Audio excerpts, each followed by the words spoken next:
రేపు సోమవారం, అందులోనూ అమావాస్యకు ముందు వచ్చే రోజు. ఈ రోజు రాత్రి నుంచి రేపు ఉదయం వరకు చేసే కొన్ని చిన్న ఆధ్యాత్మిక పరిహారాలనేవి మన ఇంట్లో ఉన్న నెగిటివ్ ఎనర్జీ అనేది తొలగి లక్ష్మీదేవి అనుగ్రహం అనేది కలుగుతుందని శాస్త్రాల్లో చెప్పబడింది అని కూడా పండితులు అంటున్నారు. చాలా సందర్భాల్లో మనం ఎంత కష్టపడి పనిచేసినా డబ్బు రాకకు ఆటంకాలు ఏర్పడుతుంటాయి. చేతిలో డబ్బు అనేది నిలవదు. దీనికి మన పూర్వీకులు చెప్పిన చాలా సులభమైన పరిహారాలు ఉన్నాయి. ఏమిటంటే మన వంటగదిలో చాలా సులభంగా దొరికే యాలకుల పరిహారం. యాలకుల పరిహారం ఈ యాలకుల పరిహారం చేయటానికి ముందు తెల్లారుజామున అయినా, సాయంత్రం 6 గంటల నుంచి 6:30 గంటల లోపైనా ఇక ఈ పరిహారాన్ని చేస్తే చాలు. యాలకులండి చూడటానికి చాలా చిన్నగా ఉంటాయి, కానీ మన పూర్వీకుల ఆచారాల్లో దీనికి ప్రత్యేకమైన ప్రాధాన్యత ఉందని కూడా చెప్తున్నారు. ఏంటంటే ఎప్పుడు ఇంట్లో ఏదో ఒక సమస్యలు వచ్చి ఆర్థికంగా అస్సలు ముందుకు వెళ్ళలేకపోతూ ఉన్నామని చెప్పి బాధపడేవారు. ఇలాంటి పరిస్థితుల్లో నమ్మకంతో చేసుకునే ఒక సులభమైన పరిహారం యాలకుల్ని ఉపయోగించే పద్ధతి ఉంది. అందులో ముఖ్యంగా 3 పద్ధతులు ఉన్నాయి. మొదటి పరిహారం ఒకటి ఉందండి, అది వచ్చేసి డబ్బు నిలవటానికి. రెండవ పరిహారం ఒకటి ఉంది, అది వచ్చేసి ఇంట్లోని ప్రతికూలతలు, దురాదృష్టం తొలగాలని. ఇక మూడవదండి, మనకి కంపల్సరిగా ఉండాల్సిందే మనశ్శాంతి కోసం. ఇక స్నానం చేసే నీళ్లతో చేసుకునే పరిహారం. అయితే ఇందులో ఒక ముఖ్యమైన విషయాలు అయితే ఉన్నాయండి. ఏమిటవి అని తెలుసుకునే ముందు వీడియోని లైక్ చేయటం అస్సలు మర్చిపోకండి. అంతేకాదండి, మీరు ఫస్ట్ సారి మా ఛానల్కి వచ్చినట్టయితే సబ్స్క్రైబ్ చేసుకోండి. అంతకుముందు వచ్చి కూడా సబ్స్క్రైబ్ చేసుకుని వారు ఉంటే తప్పకుండా సబ్స్క్రైబ్ చేసుకొని పక్కనే ఉన్న బెల్ ఐకాన్ని ప్రెస్ చేయండి మరిన్ని ఇలాంటి వీడియోల కోసం. అంతేకాదండి, ఈ వీడియోని మీకు తెలిసిన వారందరికీ షేర్ చేయండి. ఇక విషయానికి వస్తేనండి, ముఖ్యమైన విషయం ఏమిటంటే రేపు సోమవారం కావడంతో పాటు అమావాస్యకు ముందు వచ్చే రోజు కూడా కాబట్టి అది ఈ ఆషాఢ మాసం చివరి సోమవారం. ఈ పరిహారాల్ని కనుక మీరు నమ్మకంగా ప్రశాంతమైన మనసుతో చేసుకుంటే రిజల్ట్ అయితే చక్కగా వస్తాయని కూడా పండితులు అంటున్నారు. మరి ఈ 3 యాలకుల పరిహారాలు ఏమిటి? ఎన్ని యాలకులు తీసుకోవాలి, మనం ఏ రంగు వస్త్రాల్లో కట్టాలి, ఎక్కడ పెట్టాలి, మంత్రం ఏంటి, 21 రోజుల తర్వాత ఏం చేయాలి, ఇవన్నీ ఇప్పుడు ఒక్కొక్కటిగా పూర్తిగా తెలుసుకుందాం.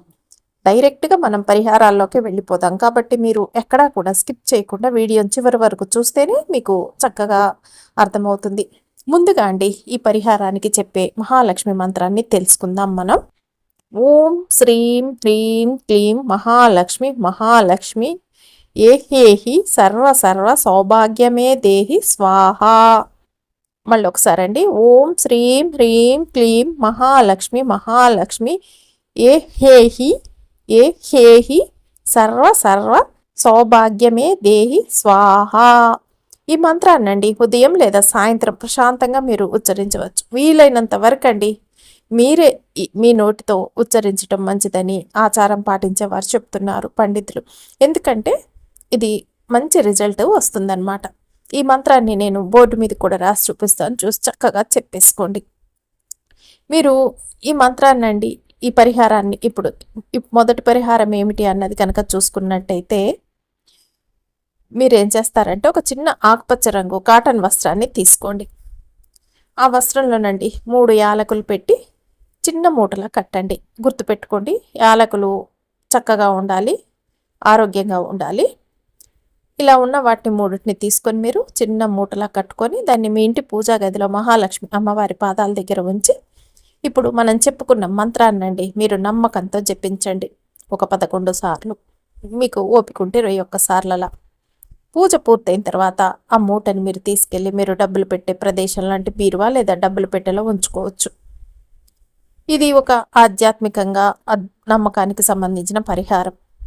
ఏమిటంటేనండి, మీరు భక్తితో కనుక ఇది ఆచరిస్తే మీకు ఫలితం అనేది కనిపించి తీరుతుందని కూడా పండితులు అంటున్నారు. ఇంకా రెండవ పరిహారం వచ్చేసి ఇది ఇంట్లో ప్రతికూలతలు తొలగటానికి చేసుకునే 12 యాలకుల పరిహారం అండి. 12 యాలకుల్ని తీసుకొని తెల్లటి వస్త్రంలో వేసి చిన్న మూటలా కట్టాలి. ఈ మూటనండి ఇంటి గుమ్మానికి వేలాడదీయాలి.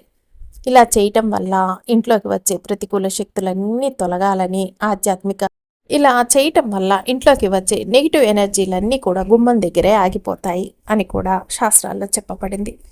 ఇక 3వ పరిహారం ఇది చాలా సులభం. ప్రతిరోజు ఉదయం స్నానం చేసే నీళ్ళల్లో 2 చిన్న యాలకుల్ని వేసుకోవాలి. వేసుకొని రేపు కంపల్సరీ సోమవారం రోజు వేసుకొని చేయండి, ప్రతిరోజు కుదరకపోతే. ఈ యాలకుల్ని నీటిలో వేసే ముందు మీ కులదైవాన్ని స్మరించుకొని పోత్రి పోత్రి అని చెప్పుకోవచ్చు. మీ కులదైవం మునీశ్వరుడైతే మునీశ్వర పోత్రి, అట్లా మునీశ్వర పోత్రి అని చెప్పేసుకుంటానండి. మునీశ్వరనే పోత్రి పణై మెట్టు, మునీశ్వరనే పోత్రి పణై మెట్టు అని చెప్పుకుంటూ మీరు భక్తితో స్మరించుకోండి. ఆ తర్వాత నీళ్ళతో స్నానం చేస్తే మీకు మనసుకి ప్రశాంతత, మనశ్శాంతి కలుగుతుందని శాస్త్రాల్లో చెప్పబడింది. ఇంకొక ముఖ్యమైన విషయం ఉందండి. ఏ పరిహారం చేసినా ఇంటి పరిశుభ్రతను మాత్రం నిర్లక్ష్యం చేయకండి. ఇల్లు శుభ్రంగా ప్రశాంతంగా ఉంచుకోవటం చాలా ముఖ్యం. ఈ యాలకుల మూటని 21 రోజుల తర్వాత మార్చుకోవచ్చు. పాత యాలకుల్ని మొక్క దగ్గర వేసేయండి. ముఖ్యంగా ఇవన్నీ మీకు నమ్మకంగా భక్తికి సంబంధించిన పద్ధతులు కాబట్టి భయంతో కాకుండా మీరు ప్రశాంతమైన మనసుతో చేసుకోండి.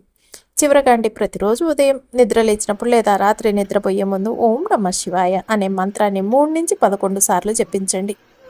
మీరు భక్తితో నమ్మకంతో ఇలా చేస్తూ ముందుకు సాగితే మీ ఇంట్లో సుఖ సంతోషాలు, శాంతి, ఐశ్వర్యం నిండుకుంటాయని కూడా పండితులు చెప్తున్నారు.